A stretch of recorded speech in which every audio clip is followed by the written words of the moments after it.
สวัสดีเพื่อนๆทุกคนนะครับยินดีต้อนรับเข้าสู่ช่องมินิไบค์ชาแนลนะครับวันนี้ก็จะถามคุณว่าวันนี้คุณยกหรือยังครับ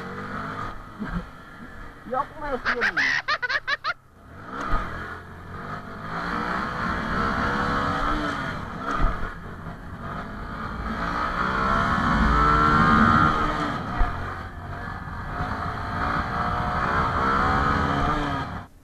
เละครับเละงานนี้เละตื่นตอนเสร็จก็มายกเลย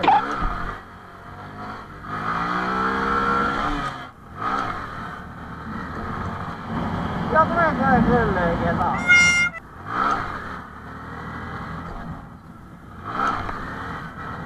โอ้โหดอกมัน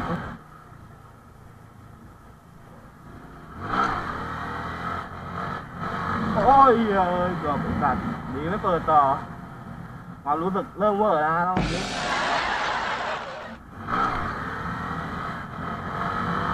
โอ้ยเดี๋ยวตอนนี้วันเวลายังไม่แน่นอนนะครับเดี๋ยวไม่แน่วันเสาร์ที่3 มีนาเราอาจจะไปพบเกมคาเมล่านะครับเนี่ยครับคนนี้ครับตรงนี้เลยวันนี้เดี๋ยวเราอาจจะได้เจอกัน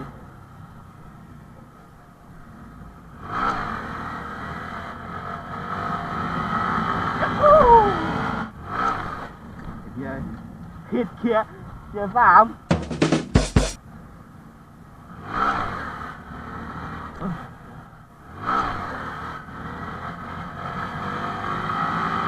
เอ็นโด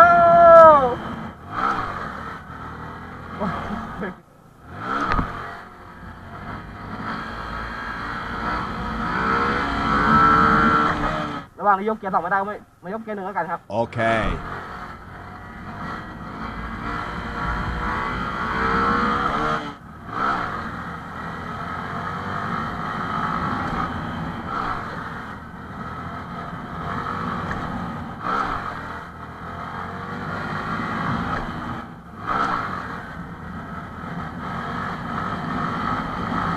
เย็นแล้ว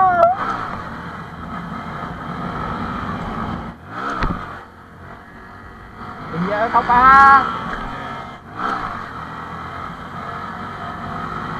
โอ้สยามมินิไบค์ยกทุกแยกครับ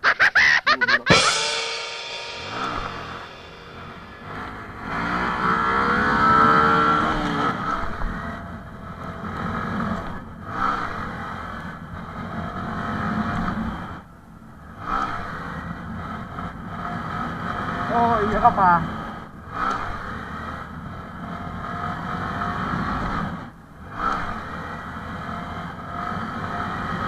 โอ้โย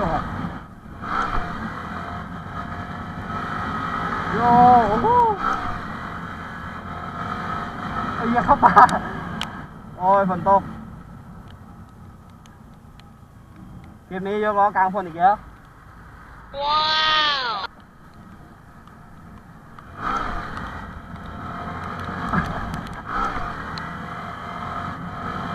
โอ้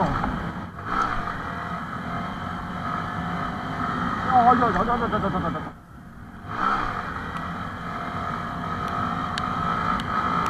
อ้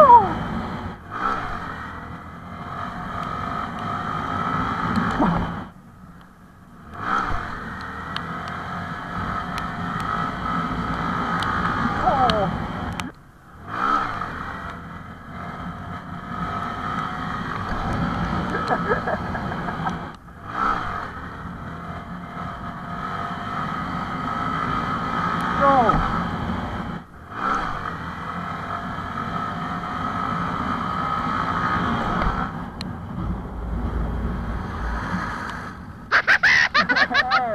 สุดยอดครับ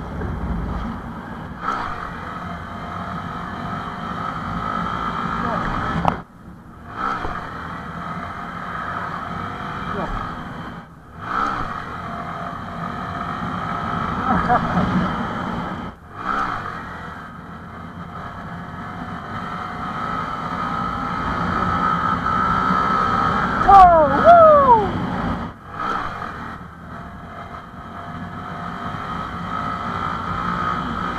เ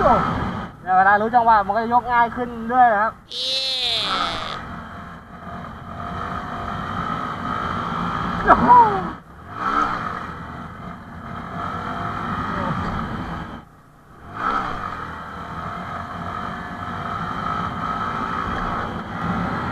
โอเคอย่าลืมนะครับถ้าชอบก็อย่าลืมกดไลค์กดแชร์กด Subscribe ให้ผมด้วยนะครับช่องอุ้มมินิบายไปแล้วครับบ๊ายบาย